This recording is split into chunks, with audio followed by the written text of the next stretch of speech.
ဒါဆိုရင် super elevation တွေရဲ့ slope တွေကို setting ချိန်ပေးဖို့အတွက်ကိုအရင်ဆုံးကတော့ alignment ဒီ sync K လို့ခေါ်တဲ့ alignment ကို select မှတ်ပေးလိုက်မယ်။ select မှတ်ပြီးတဲ့အခါမှာဒီအပေါ်မှာပေါ်လာတဲ့ tab တွေကဒီခလုတ်လေးနော် cut order core by စူရီစုခဲဆို order cross sectional slope ကို transition ပြောင်းမယ်ဆိုတဲ့ဒီခလုတ်လေးတွေက down arrow ကိုနှိပ်လိုက်လို့ရှိရင် tab editor ကိုလျှောကြည့်စွာလေးကြည့်ရဒါလေးနှိပ်ပေးပါမယ်။ Okay အဲ့ဒါနှိပ်ပြီးသွားတယ်ဆိုလို့ရှိရင်မတို့ဒီဟာလေးကြာလာမယ်ဒီ window ထဲမှာ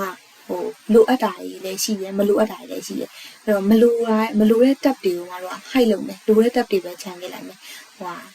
အစိုးစလောက်ရတာပို့ပြီးတော့လွယ်ကူကူနဲ့ပေါ့နော်မျက်စိရှင်းအောင်လို့အဲ့ဒီအတွက်မတို့ခြံကျင်တာက၄ခုပဲရှိတယ်step point ရယ် end point ရယ်နောက်ပြီးတော့ step point ရယ် end point ရယ်နောက်ပြီးတော့ဘယ်နဲ့ညာနဲ့ရဲ့အတွင်း line အဲ့၄ခုပဲခြံမယ် step point end point ရယ်ဘယ်နဲ့ညာနဲ့အတွင်း line ဆိုတာဘာလဲဆိုတော့ okay step point ကတော့ဒီ station number 0ပေါ့နော် end point ကကျတော့ဒီ alignment ဆုံးတဲ့ဒီနေရာအဲ့နေရာကိုထားခြင်းနဲ့အဲ့တော့ step point ဆိုတာဒီခိုင်ရှိစုကုတင်က step point ရှူရီယိုစုကုတင်က end point ဒီနှစ်ခုကတော့ခြံမယ်နော်ခိုင်ရှိစုကုတင်ဆိုတာ step point ရှူရီယိုစုကုတင်ဆိုတာ end point ဒီ step point နဲ့ end point တွေကိုခြံမယ်တခြားဒီနာဂါဆာဆိုတာမှတော့မလိုဘူးနာဂါဆာကိုမလိုတော့ hide လုပ်လိုက်မယ်နော်အဲ့ဒါကို right click နှိပ်ပြီးတော့ let's hero ကြည့်ဆိုတာရှိရဒါကို hide လုပ်လိုက်မယ်ပြီးတော့ဒီ over နံတော့ကဒါလည်းမလိုလို့let's hero ကြည့်နေလုပ်လိုက်မယ်နောက်ပြီးတော့ဒီလိုတာကကြတော့ဗာလဲဆိုတော့မတော့ inner line ကိုလိုချင်တာ inner line ဆိုတာဗာလဲဆိုရင် inner line ဆိုတာကဒီ center line ရှိရဆိုရင်ဒီမှာကွာ center line ရှိရင်လမ်းသွားကားသွားမဲ့ကတ္တရာလမ်းရှိမယ်အဲ့ရနေပြီးတော့ကွန်ကရစ်တုံးလေးအလန်းရဲ့အဆုံးလေးမှာအတုံးလေးရှိတယ်ပေါ့နော်အဲ့တုံးလေးပြီးတော့မှလူသွားလန်းလာတယ်လေပြီးရင်နောက်ထပ်တုံးဆုံးနဲ့အဲ့လိုမျိုးရှိရလေဒီမှာဆိုလည်းအဲ့လိုပဲဒီမှာကားသွားတဲ့အဆုံးမှာဒီအလိုင်းအတွင်းလိုင်းရှိရဒါ inner line ပေါ့နော်ဒီအတွင်းလိုင်းအဲ့ဒီအတွင်းလိုင်းအောင်ကတော့လိုချင်တာအဲ့အတွင်းလိုင်းကိုရဲ့ slope ကိုပဲပြောင်းမှာဒီမှာဆိုလည်းကြည့်လိုက်ကွာဒီလိုမျိုးပြောင်းသွားရင်ဒီနေရာပဲပြောင်းမှာဒီဟာကျတော့ပြီးရင်တခြား slope ပုံစံနဲ့စရုပ်တံပုံနောက်တစ်ခုနဲ့ဆက်သွားတာဆိုတော့ကားလန်းရဲ့အဆုံးကိုပဲလိုချင်တာမို့လို့ဒီဥချိကဝဆင်းလို့ခေါ်တယ်ပေါ့နော်ကျွန်တော်လည်းဆိုဒီနေရာအဲ့နေရာလိုင်းလိုချင်တာမို့လို့ဒီဟီတာရီရဲ့ရူခါတာဆိုလမ်းရဲ့ပခုံးတွေရဲ့အပြင်ကိုလုံးမာလားဆိုပြီးတော့ပြောတော့အဲ့ရူခါတာကိုမလုပ်ဘူးမှာတော့မလိုအပ်တဲ့အတွက်ကြောင့်မို့လို့ hide လုပ်လိုက်မယ်ပြီးတော့လိန်တော့ဆိုတိုကာဝဆိုတော့ဒီဆိုတိုကာဝပေါ့နော်ဆိုတိုကာဝကိုလိုလားဆိုတော့ဆိုတိုကာဝကလည်းမတို့ကမလိုပါဘူးအပြင်လိုင်းရမလိုဘူးအတွင်းလိုင်းကိုလိုချင်တာဖြစ်တဲ့အတွက်ဒါကိုလည်း hide လုပ်ပါမယ်နောက်ပြီးတော့ဟီရာဒီလိန်ဘယ်ဘက်အချမ်းရဲ့လမ်းရဲ့ဥချိကာဝဆိုအတွင်းကလိုတဲ့အတွက်ဒါခြံထားမယ်နောက်ပြီးတော့ဟီတာဒီကာဝရဲ့လူခါတာရဲ့ဥချိကာဝလည်းလူခါတာဆိုတော့လမ်းပခုံးကလည်းမတို့ကလမ်းပခုံးကမလိုဘူးလမ်းပခုံးကဒီကားလမ်းမဟုတ်တဲ့အတွက်ကြောင့်မလို့ဒါကိုလည်း hide လိုက်မယ်နောက်ထပ်ညာဘက်ချမ်းရဲ့လမ်းပခုံးရောက်လာတယ်ဒါလည်း hide လိုက်ပါမယ်ညာဘက်ချမ်းရဲ့ဒီမှာဆိုရင်မိဂီလိန်တော့ဥချိကဝဒါလိုအပ်တယ်ဒီနောက်ကဟာတွေကမလိုအပ်လို့အကုန်လုံးဟိုမှာတော့ hide လုပ်လိုက်ပါမယ်အဲ့တော့ဖော်ပြခြင်းတဲ့ဟာကဒီ၄ခုပဲလိုရမှာလို့အတွက်အဲ့လေးခုကဘာလဲဆိုတော့ပြန်ပြောပြမယ်နော်ဒီ window လေးထဲမှာခိုင်ရှိစုခုတင် step point လို့နဲ့ shoe rail စုခုတင် end point လို့နဲ့ခိတာဒီလိန်တော့ဥချိကဝဆိုတာလမ်းအသားရဲ့အစုံပေါ့နော်ဥချိကဝအတွင်းလိုက်မိဂီလိန်တော့ဥချိကဝဒါကညာဘက်ချမ်းရဲ့လမ်းရဲ့အစုံရဲ့ line ဒီနေရာအဲ့၄ခုပဲလိုအပ်ပါတယ်ဒီ၄ခုပဲခြံပြီးလို့ရပါပြီ okay အဲ့လို hide လုပ်ပြီးသွားပြီဆိုလို့ရှိရင်ဒီအပေါ်မှာပေါ့နော်ခက်ကူစင်းဆိုတာ curve ဖြစ်နေရပေါ့ C ဆိုတာဒီမှာ curve ကိုပြောတာဒီ curve လေးကို select မှတ်ပြီးတော့အပေါ်မှာ plus လေးကိုနှိပ်လိုက်မယ် plus ကဘာကိုပြောရလဲဆိုရင် तू ကအဲ့ဒါနှိပ်ခြင်းအပြင်နဲ့ဒီထဲမှာမတို့ကဘယ်အောင်ယူရမလဲဆိုရင် step 1ကိုပြောတာနော်အခု step 1ကိုစပြီးတော့ तू ကကောက်ခိုင်းနေခီစင်းကျော်နိုစကုတယ်ကိုခီတေးဆိုတာဒီ step 1ရပဲနေရာလဲဆိုတော့ဒီနေရာ step 1ရအဲ့နေရာဖြစ်တယ်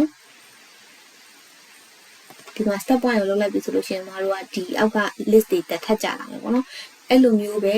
နောက်တစ်ခါထပ်ပြီးတော့ plus လုပ်လို့ရှိရင် n point ရပါမယ်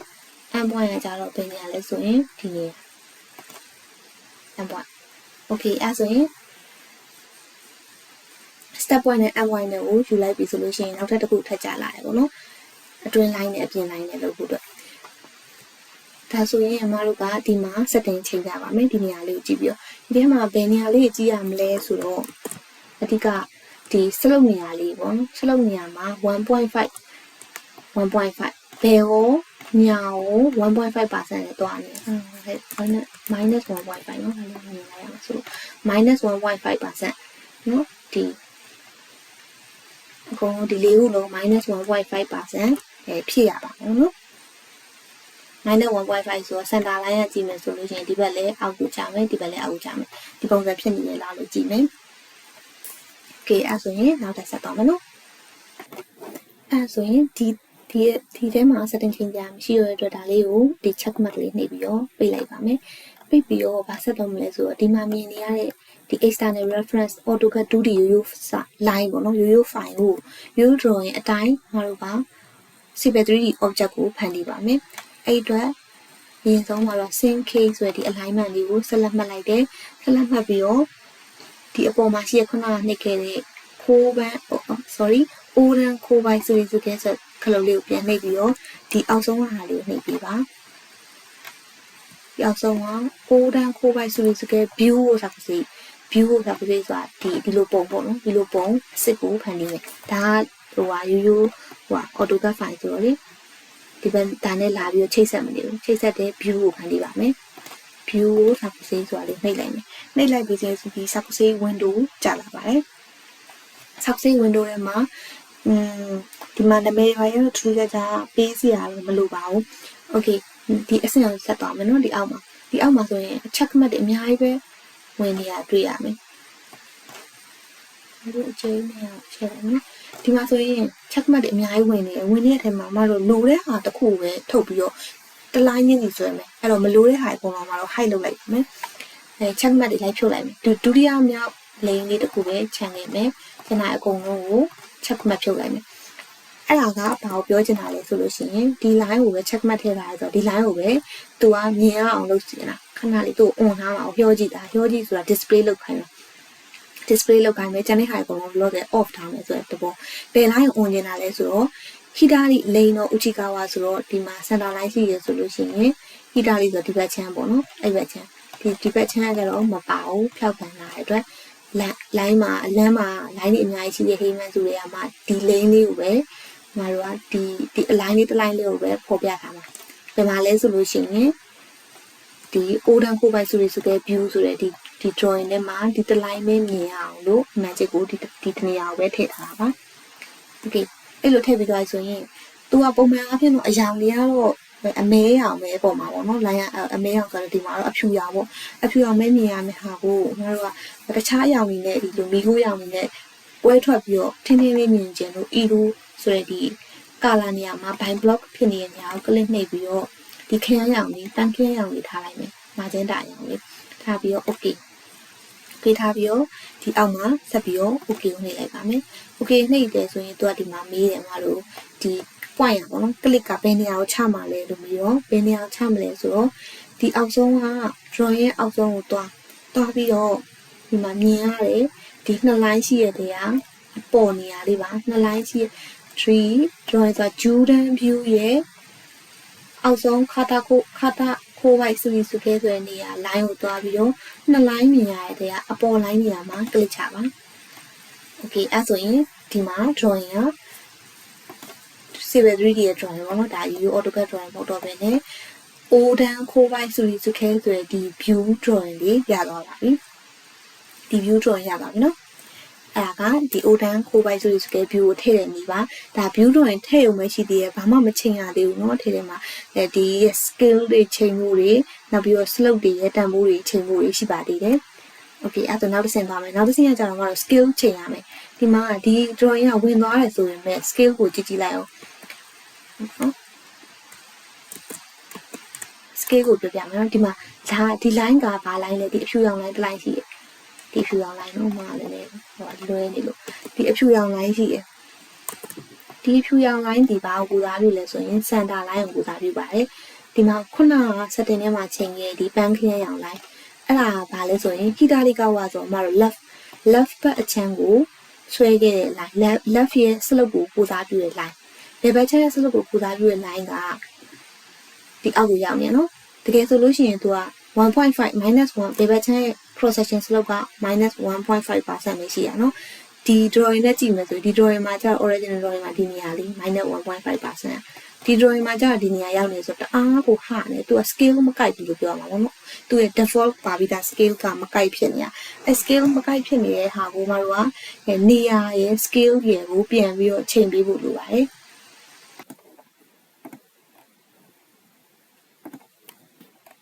ဒီ super elevation drawing ဒီ super elevation Civil 3D ရဲ့ super elevation drawing ကိုကြည့်မယ်ဆိုရင်ကြတော့နော်အဲဒီဒီ center line ကနေပြီးတော့ center line ကနေပြီးတော့ဒီဘက်အခုကမီးဖွင့်ထားတဲ့ဒီခရမ်းရောင် line ကကြတော့ဘယ်ဘက်ချမ်းနော် left ဘက်ချမ်းဦးချီက inner line က 1.5% ပဲဖြစ်ရမှာကောအဲ 1.5% အရင်ဝေးနေတဲ့အတွက်ကြောင့်မလို့သူ့ကို scale ပြန်ချိန်တဲ့ဟာကိုပြောပြပါမယ် scale ပြန်ချိန်ဖို့အတွက်ဆိုလို့ရှိရင်မတို့ကဒီ drawing ကို select မှတ်တယ် select မှတ်ပြီးတော့ right click နှိပ် right click နှိပ်တဲ့အထက်မှာပေါ်လာတဲ့ထဲကဒီဟာလေးကိုနှိပ်ရမှာပါဒီမှာစာလေးကချက်ပြလို့မရလို့ဖတ်ပြလိုက်မယ်နော် Odan Kobai ဆိုရဆိုကတော့ Hyoji style ဆိုတော့ display style ကို modifying display style လို့ဖြစ်နေလိမ့်မယ်အင်္ဂလိပ်လိုဆိုရင်အဲ့ဟာလေးကိုနှိပ်လိုက်မယ်နှိပ်လိုက်ရင်မှာတော့ဒီ tab တွေကြာလာပြီဒီမှာ information tab တို့ graph tab တို့အဲ့ဒီမှာဒီ graph tab ဆိုတာလေးကိုနှိပ်ပါမယ် graph tab ထဲမှာ5 mm ဆိုပြီးဖြစ်နေဒါပါလေဆို in chokutan e takasa ဆိုတော့ကျတော့ vertical unit height ဒီမှာ5 meter ဖြစ်နေအဲ့နေရာကိုမတို့က control လုပ်ရတာပေါ့နော်အဲ့နေရာကိုမတို့ 0.8 လို့ရိုက်ထည့်လိုက်လို့ရှိရင်ဟိုဘက်ကကွဲလွဲနေတဲ့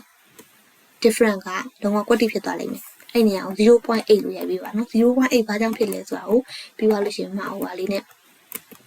ရှင်းပြပါမယ်ပုံသင်နည်းလေးနဲ့ရှင်းပြပါမယ်နော် 0.8 ရိုက်ထည့်လိုက်မယ်နော်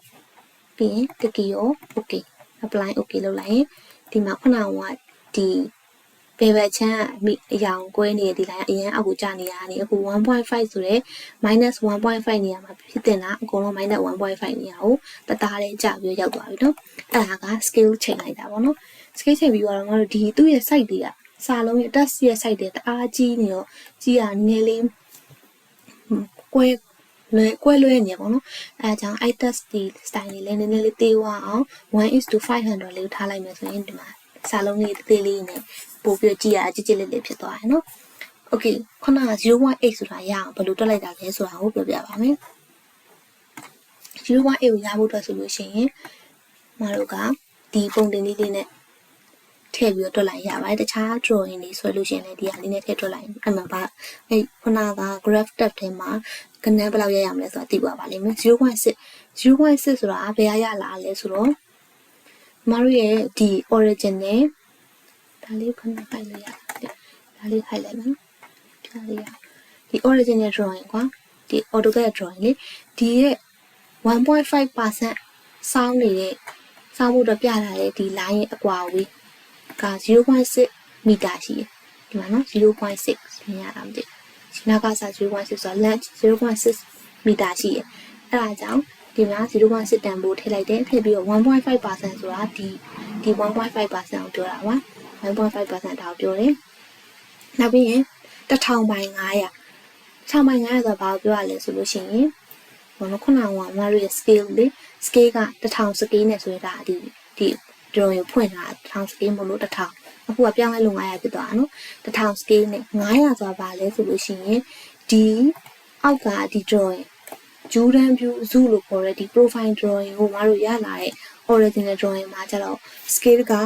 1:500 scale နဲ့ရတာအဲ့တော့အဲ့မှာလောက်ဆွဲထားတာပေါ့နော်အဲ့ဒါကြောင့်အဲ့တန်ဖိုးတွေနဲ့စာသွင်းပြီးတော့တွက်လိုက်တယ်ဒီရာကိုတွက်လိုက်မယ်ဆိုရင် 0.8 ရပါတယ်အဲ့ 0.8 ကိုခုနကမတို့ကဟိုက်လို့လိုက်တဲ့အတွက်ညခေါ်လိုက်မယ်ချူတယ်ဒီခုနကဒီထဲမှာ modify တက်တယ်ကနေပြီးတော့ဒီထဲမှာနော် graph တက်တယ်မှာ018ကိုရိုက်ထည့်လိုက်မယ်ဆိုလို့ရှိရင်အဲ့လိုတသားလေးကျသွားပါပြီ okay အဲ့ဆိုရင်တသားလေးကျသွားတယ်တသားလေးကျသွားပြီဆိုလို့ရှိရင်သူ့ရဲ့ transition တွေကိုမှတော့ဝင်ပြောင်းလို့ရပြီအဲ့ဆိုရင် transition တွေကိုဝင်ပြီးတော့ပြောင်းပါမယ် transition ဆိုတာဘာလဲဆိုတော့အခုဒီ drawing အရအခုလေးတင်ဆွဲလိုက်တဲ့ drawing အရဆိုရင်နေရာတိုင်းမှာ -1.5% နဲ့ center line နဲ့ -1.5% နဲ့ slope ကစောင်းနေတယ်အဲ့လိုမဟုတ်ဘဲနဲ့သူကနေရာပေါ်မူတည်ပြီး slope ကစောင်းနေရတယ်ဒီတော့ကြည့်မယ်ဒီ drawing မှာကြည့်မယ်ဆိုလို့ရှိရင်ဘယ်လိုကြည့်ရလဲဆိုတော့ရှေ့ရပေါ့နော် super elevation ကြောင့်ပြောပြထားတဲ့ video မှာလည်းတစ်ခေါက်ပြောခဲ့တယ်။ဒါလည်းဆိုတော့ဒီလိုမျိုး continuous line ကဘယ်ဘက်ချမ်းကိုကူစားပြုရနော်။ဒီဘက် dotted line ကကျတော့ညာဘက်ချမ်းကိုကူစားပြုရဆိုတော့မတို့ continuous line ကမကြည့်ပါဘူးဒီတစ်ခေါက်မကြည့်ဘူးအခုကဘယ်ဘက်ချမ်းကိုဆွဲနေရမလို့ဒီ line လေးကိုဒီ continuous line လေးသွားနေအောင်ကြည့်မယ်။အဲ့ continuous line လေးကဘယ်လိုသွားနေလဲဆိုတော့ဒီကနေစတယ် step 1ကနေစပြီးတော့ဒီအထိဒီမှာလေဒီ line လေးအထိအဲ့ line လေးအထိက -1.5 နဲ့သွားတယ်။အဲ့ကနေပြီးတော့နောက်တစ်နေရာမှာထပ်ပြောင်းနေဒီအဲ့ကနေဒီလိုမျိုးစောင်းသွားတယ်စလို့က -6 ဒီနေရာမှာဆို -6 ဒီလာတယ် -6 လာတယ်ဆိုတော့ဒီနေရာ -5 1.5 ရယ် -6 ရယ်ခြားတယ်မှာအကူပြောင်းကာလာပေါ့နော်โอเคဒီမှာဒီထီကို -6 ဖြည့်ဆက်သွားပြီးတော့ဒီမှာပြန်ပြီးတော့ -1.5 ကိုပြန်ရောက်သွားပြန်တယ်အဲ့လိုမျိုး transition point တွေရှိရဲဆိုတာကိုညီမတို့ကလိုက်ပြီးတော့သူ့ပြောပြပေးရမယ်ပြီးတော့မှလိုက်ချိန်ရမယ်အရင်ဆုံး transition point ရှိတဲ့အကြောင်းကိုလိုက်ပြောပြပေးမယ်ဆိုတော့မတို့က drawing လေးကိုဆက်လက်မှတ်လိုက်တယ်ဆက်လက်မှတ်လိုက်တဲ့ဆိုရင်သူ့မှာဒီစိတ်နှုံးပုံစံအတုံးလေးမိုးပြအောင်လေးလေအဲ့လိုအတုံးလေးပေါ်လာရဲဆိုရင်အပေါ်ဆုံးအတုံးလေးပေါ်မှာ mouse pointer လေးကိုသွားတင်ပါမနှိမ့်နဲ့နော် mouse pointer လေးကိုတင်အောင်ပဲတင်ထားလိုက်မယ်အဲ့မှာပေါ်လာတဲ့ထဲကအောက်ဆုံးကခလုတ်လေး game ကိုင်စကုတင်ကိုဆွေးကားစွာနောက်ထပ်ပေါ်နော် station point တွေကိုတဲ့add လုပ်လို့ရလုံမှာလားဆိုတော့ဒါ add မှာတော့ထပ်ပြီးတော့ဘယ်နေရာ transition တွေရှိနေပါလဲဆိုတော့ပြောချင်တာမို့လို့ဒီ add လုပ်မယ်ဆိုတဲ့ခလုတ်လေးကိုနှိပ်တယ်နှိပ်ပြီးတော့ခုနပြောလို့ဘယ်နားလေးမှာလဲပြောင်းသွားတာဒီနေရာလေးနော်ဒီနေရာလေးမို့လို့ဒီမှာဒီထိက -1.5 နောက်ထပ်တစ်နေရာလည်းထပ်ထည့်ခြင်းနေဆိုရင်ထိုနည်း၎င်းမယ်အဲ့ပေါ်လေးမှာ mouse pointer လေးကိုတင် game ကိုင်စကုတင်ကိုဆွေးကားဆိုပြီးဘယ်နေရာလဲဒီ -1.5% ဖြစ်သွားတဲ့နေရာကိုသွားမယ်နောက်တစ်ခါ mouse pointer လေးတင် game ကိုင်စကုတင်ကိုဆွေးကားနှိပ်ဒီထိဆိုပြီးထပ်ပြောပြမယ်အဲ့လိုမျိုးပဲတောက်လျှောက်အဆုံးထိသွားမှာနော်အဲ့တိုင်လေးမှနဲ့တူလိုက်လို့ကြည့်အောင် mouse pointer တင်ဆွေးကားဒီအထိ dotted line ကိုမကြည့်ဘူးနော်ဒီ line straight line ကိုပဲကြည့် straight line ကိုပါ continuous line ကိုပဲကြည့်မယ်စကုတင်ဆွေးကားဒီကနေပြီးတော့တူပဲသွားပြီးတော့ဒီမှာ straight line ကိုcontinuous line ထပ်ပြောင်းလာလို့ဒီမှာတစ်ပွိုင်းထည့်မယ်ဒီထိနောက်တစ်ပွိုင်းဒီထိနောက်တစ်ပွိုင်းထပ်ထည့်မယ်ဒါကြည့်လေဆိုရင်ဟိုဒီထိဒီနောက်တစ်ပွိုင်းထပ်ထည့်မယ်ဒီထိလေဒီထိအပေါ်တက်သွားရင်အခုဆိုရင်နောက်တစ်ပွိုင်းထပ်ထည့်မယ်ဒီထိနောက်တစ်ပွိုင်းဖယ်နာလေးပဲဒီနားမဟုတ်ဘူးနော်ဒီနားပြပါတယ်โอเคအဲ့ဆိုရင်အခုမာရီကသူ့ရဲ့ transition point တွေအကုန်လုံးလိုက်ပြောပြီးပါတယ် transition point တွေပြောပြီးတော့နောက်တစ်ဆင့်ကပါလဲဆိုရင် slope တွေကိုပြောပြရမယ်ဘယ် transition point နဲ့ဘယ် transition point မှာဂျာမှာဘယ်လောက် slope ရှိရဲဆိုတာကိုသူ့ကို control လုပ်ပေးရမယ် drawing control လုပ်ပေးမယ်ဆိုတော့မာရီကြည့်ကြည့်အောင်ဒီ transition point တွေဆိုရင် slope က -1.5 ရဲ့ line မှာရှိနေဆိုတာ okay ရဲ့နောက်တစ် line ကိုကြည့်မယ်ဒီ transition point ရဲ့ slope ကဒီမီးခိုးရောင်ခလုတ်လေးနော်မြင်ရလားမသိဘူးအစိမ်းရောင်မိုးပြရောင်ခလုတ်လေးအောက်မှာမီးခိုးရောင်ခလုတ်လေးရှိသေးတယ်အဲ့မီးခိုးရောင်ခလုတ်လေးက slope ကိုပူသားပြတာပါအဲ့ရနေဆွဲချလိုက်မယ် -1.5 မဟုတ်ဘူးဒီထိလာခဲ့ဆိုသူကလည်းဒီမှာ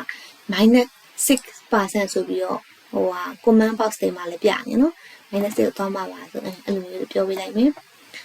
okay ဒီနေရာနည်းနည်းလွဲသွားတယ်ကိုလွဲသွားတော့ပြန်ဆွဲတင်လိုက်ပါမဖြစ်ဘူးဆွဲတင်လိုက်ရင်ဒီ original drawing နဲ့တသားလေးဖြစ်သွားတယ်။တခြားနေရာတွေလည်းအဲ့လိုပဲဒီနေရာကအဝေးရောက်နေငါတို့ကဒီ line ပြရမှာနော်။ line နဲ့ပြရမှာဆိုဒါလေးဆွဲတင်လိုက်။ဒါလည်းမှားနေတဲ့ဒီနားလေးမှာ -6 ဖြစ်ကမှာဆိုတော့ auto ပေါ်လာတယ်မြင်ရလားမသိဘူး percent နေလေ -1.5% ဒီ line ဒီထိဒီကနေပြောင်းပြီးတော့ -6 ဖြစ်မယ်ဒီကနေတက်မယ်။ဟောပြီးရင်ဒီ line ကနေပြီးတော့ဘယ်ထိလဲ transition point ဟာဒီထိ ဒီထိကဒါကလေဒီနေရာမှာသူပြောထားပြီးတော့ဒီ line ကကြတော့ဒီ point ကကြတော့ဒီ line ဒီမှာတိကျမပြောလိုက်ရပြန်ရှုပြလိုက်မယ်အဲ့တော့ -1.5 ပြီးတော့နောက်တစ် line ကနောက်တစ် point က-6 okay -6 ပေါ်သွားပြီနော်နောက်တစ် point ကဒီကနေပြီးတော့သူကဒီနေရာမှာဆိုလုံးဝ slope ကမရှိတော့တဲ့အနေအထားလည်းရှိတယ် slope က0ဖြစ်သွားတဲ့နေရာပေါ့နော်ဒီနေရာက0လုံးနေလို့ပြောရတယ်ဒီ center လေးကိုထားokayထားပြီးသွားပြီဆိုတော့နောက်တစ် point နောက်တစ် transition တစ် point ဒီ point ကကြတော့ဘယ်မှာဖြစ်မလဲ continuous line ကိုကြည့်ရမှာဖြစ်တဲ့အတွက်အပေါ်ရောက်သွားပြီနော် +6% ဖြစ်သွားပြီနောက်တစ် point ကလေနားလေးလေ +6 ဆိုတာပေါ်နေဆိုရင်နေလိုက်မယ်ဒီမှာ 6% okay နောက်ဆုံးမဟုတ်သေးဘူးဒီအလယ်မှာတော့ဒီက-1.5% ပြန်ဖြစ်သွားတယ်အဆုံးမှာဒါကဒီ transition တွေရဲ့ station point ရဲ့ transition slope တွေရဲ့ percent တွေကိုလိုက်ပြီးတော့တန်ဖိုးသတ်မှတ်ပေးတာပါအဲ့ဒါကဘယ်ဘက်အချမ်းပဲရှိသေးတယ်နော်ဘယ်ဘက်ချမ်းပြီးတော့ညာဘက်ချမ်းအောင်လည်းတူညီတဲ့လုံပုံလုံးလေးနဲ့ညာဘက်ချမ်းကိုဆက်သွားမယ်ညာဘက်ချမ်းကိုဆက်သွားဖို့အတွက်ငါတို့ဘယ်လိုမျိုးခေါ်ရမလဲဆိုတော့ညာဘက်ချမ်းကိုညာဘက်ချမ်း line ရဲ့မီးအရာကိုဖွင့်ပေးဖို့လိုတယ်အမှန်ကျလေးသွားပြန်ချစ်ပေးဖို့လိုတယ်အဲ့တော့အမှန်ကျလေးကိုပြန်ပြီးတော့သွားပြန်ဖွင့်ပေးပါမယ်အခုပဲချမ်းရသွားပြီဆိုညာဘက်ချမ်းကိုပြန်ခေါ်မယ်ညာဘက်ချမ်းကိုပြန်ခေါ်ဖို့အတွက်ဆိုရင်ဒီ drawing ပေါ်မှာ select right click နဲ့ properties ဆိုတာရှိပါတယ် properties ကိုနေမယ်နော် view not properties ဆိုတာလည်းရှိတယ်အဲ့ထဲကစုခုတင်okay နောက်ဆုံးကရှာစင်းဆိုတာလည်းရှိတယ်ရှာစင်းနော်ရှာစင်းထဲမှာဒီဟာလေးမြင်လိုက်ရလားမသိဒီမှာရှာစင်းထဲမှာအခုအမှန်ကျဝင်နေတာပဲနေရာလေးလည်းမသိဘူး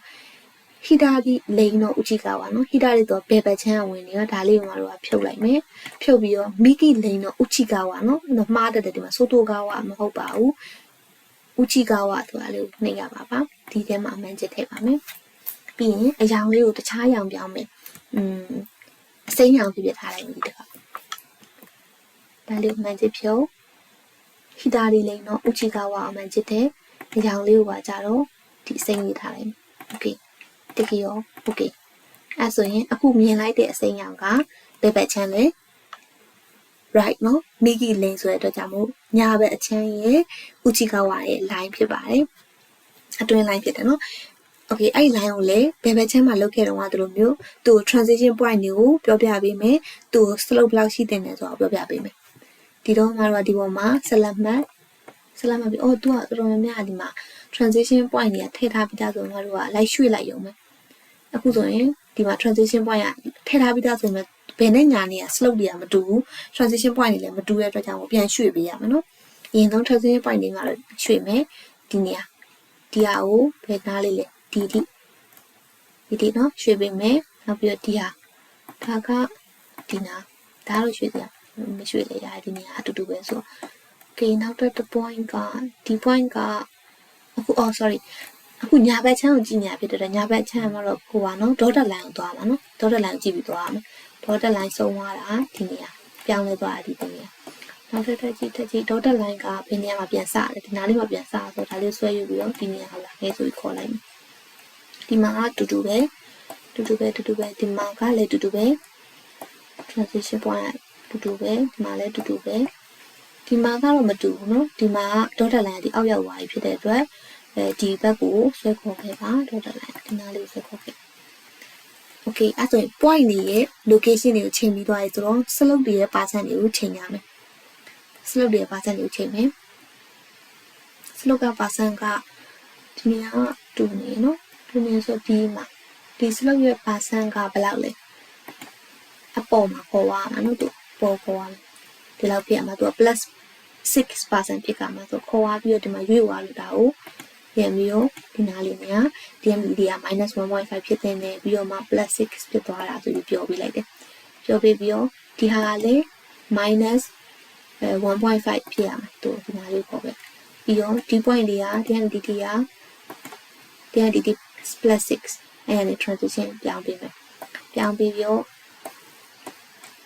ဆက်သွားအတူတူပဲတူညီတဲ့ slope နဲ့သွားနေတယ်ဒီမှာ-5 ပြောင်းပြီးတော့ဒီနားလေးရောက်လေရောက်ကိုသူက black လောက်လေ black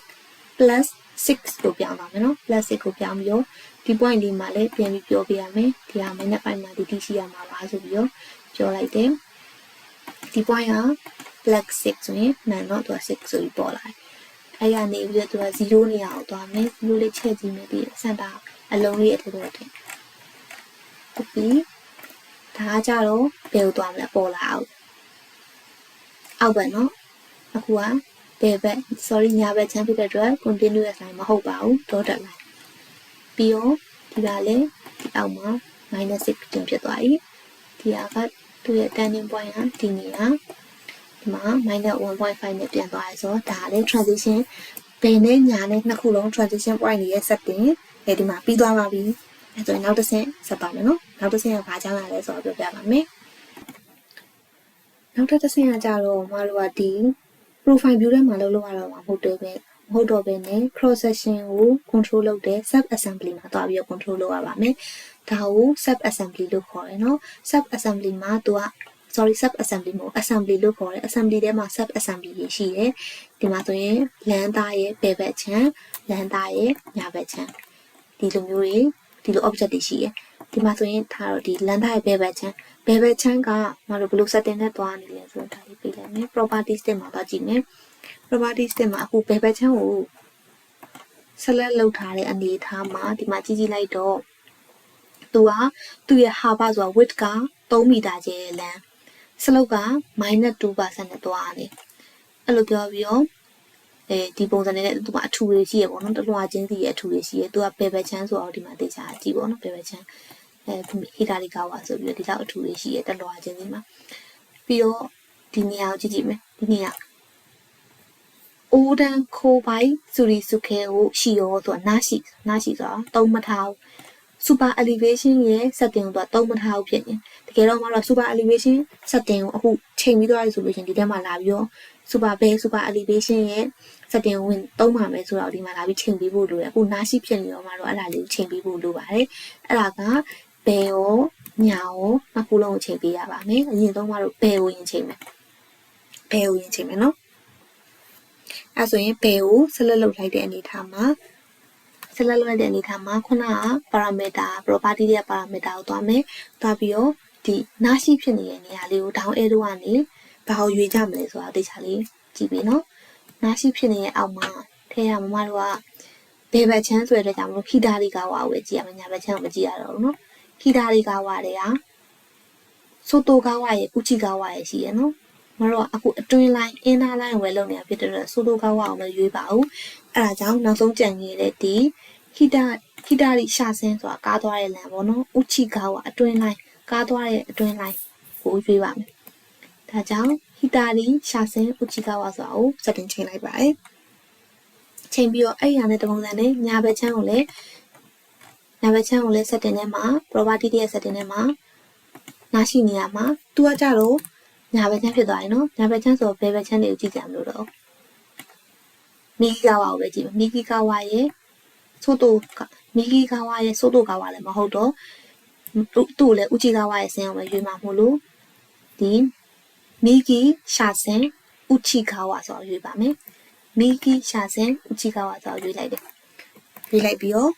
ဒါ setting ကပြီးသွားပြီ setting ပြီးသွားပြီဆိုရင်မတို့ရဲ့ drawing ကဒီ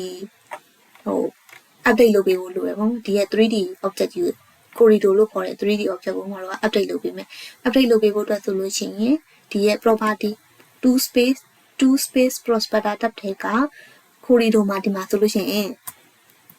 ဒီလေးချွေး mark ပေါ်နေပေါ့နော်ချွေး mark ကိုပေါ်နေအဲ့ဘာလဲဆိုတော့ဒီလိုမျိုး exclamation mark လေးပေါ်နေတယ်ဆိုတဲ့အဓိပ္ပာယ်ကဘာလဲဆိုရင်ဒီ corridor ကအခုဖန်တီးထားတဲ့ဒီ corridor က update ဖြစ်မနေပါဘူးဆိုတဲ့အဓိပ္ပာယ်ပါမှားနေဆိုတဲ့အဓိပ္ပာယ်မဟုတ်ဘူးเนาะ update ဖြစ်မနေပါဘူးဆိုတဲ့အဓိပ္ပာယ်မို့လို့မတို့ကသူ့ကို update ဖြစ်အောင်လို့ဒါလေးကို plus mark လေးနှိပ်ပြီးတော့ဒီပေါ်မှာ right click နှိပ်ပြီးတော့ size sakusei ဆိုတာနှိပ်ပေးရပါမယ် size sakusei လုပ်လိုက်လို့ရှင် update ဖြစ်သွားတယ် regenerate လား size sakusei repeat လို့ခေါ်ပါတော့အဲ့လိုမျိုးနှိပ်ပေးလိုက်လို့ရှင်ဒါက update ဖြစ်သွားပြီ update ဖြစ်သွားတဲ့အနေအထားကိုရောက်သွားပါပြီ active ဖြစ်သွားပြီဆိုတော့အမတို့က 3D နဲ့လှည့်ကြည့်လဲရတယ်ဒီ object ကိုပေါ့နော် select map right click object viewer နဲ့ဒီ 3D တွေကအခုဆိုရင်တေချာပေါ့နော် lens က slope ကပြောင်းသွားပြီဆိုတာကိုတွေ့ရတယ်ဒီလိုဒါဆိုလို့ရှိရင်ဒီအမြင်နဲ့ပဲဆုံးဖြတ်လို့မရဘူးတေချာ data အချက်လက်တွေကတေချာပြောင်းသွားလားဆိုတာကိုမတို့က section တစ်ခုချင်းစီကိုသွားပြီးတော့check လုပ်လို့ရပါတယ်အဲ့ဒီလေးကိုလည်းမိတ်ဆက်ပေးခြင်းပါတယ်အဲ့ဒီလေးကိုမိတ်ဆက်ပေးမယ်ဆိုတော့ဒီမှာဆက်လက်မှတ်လိုက်တယ်ကိုရီဒိုကိုမတို့ကဆက်လက်မှတ်လိုက်မယ်နော်ကိုရီဒိုကိုဆက်လက်မှတ်လိုက်တဲ့အနေအထားမှာအပေါ်မှာပေါ်လာတဲ့ဒီခလုတ်တွေကဘယ်ဟာလဲဆိုလို့ရှိရင် Odan editor ဆိုတာရှိပါတယ်ဒီမှာ Odan editor ဆိုတာလေးရှိပါတယ် Odan editor เนาะ edit view edit corridor section corridor ကိုတစ်ခုချင်း corridor မှာကိုကြိုက်တဲ့ section နေရာကိုဖြတ်ကြည့်လို့ရတဲ့ setting လေးပေါ့เนาะဒါသူ tools လေးတစ်ခုအဲ့ဟာလေးကနေပြီးတော့မတို့ကဘာကိုရွေးမလဲဆိုလို့ရှိရင် corridor Odan editor ကိုနှိပ်ဒီပုံမှာဓာတ်ရိုက်နှိပ်လိုက်နော် Odan editor ပေါ်မှာဓာတ်ရိုက်နှိပ်လိုက်မယ်နှိပ်လိုက်ရင်ဒီပုံစံလေး view ကပြောင်းသွားပါလိမ့်မယ်ဒီပုံစံ view ကပြောင်းသွားမယ်နော်ဒီပုံစံ view ကပြောင်းသွားမယ်ဆိုတော့အမတို့ကအခုလောလောဆယ်ကဘယ်ဒီ section view ပြနေတဲ့အခုမြင်နေရတဲ့ section view ဒီ section view ကကြတော့ဘယ်နေရာလဲဆိုရင် station number ဒီမှာ check လုပ်လို့ရပါတယ်စကုတင်ကိုဒီစင်တာကိုဆိုတဲ့နေရာမှာ 0+00 ဆိုတဲ့နေရာ0+00 ဆိုတော့ LAN ရဲ့ဟိုအစပေါ့နော်ဒီနေရာကိုဆက်ရှင်ပြထားတော့သူကဒီပုံစံလေးနဲ့ cross section နဲ့ drawing ပေါ်နေပါတော့ဥပမာအနေနဲ့ 1+30 ဆိုတဲ့နေရာလေးအနောက်ဘက်နည်းနည်းကြာတဲ့နေရာလေးပေါ့နော်အဲ့နေရာလေးကိုဆက်လက်မှတ်ကြည့်ရင်ဒီမှာအဲ့နေရာမှာဆိုလို့ရှိရင်ကြာတော့သူ့ရဲ့ section ပုံကကြာတော့ဒီပုံစံဖြစ်သွား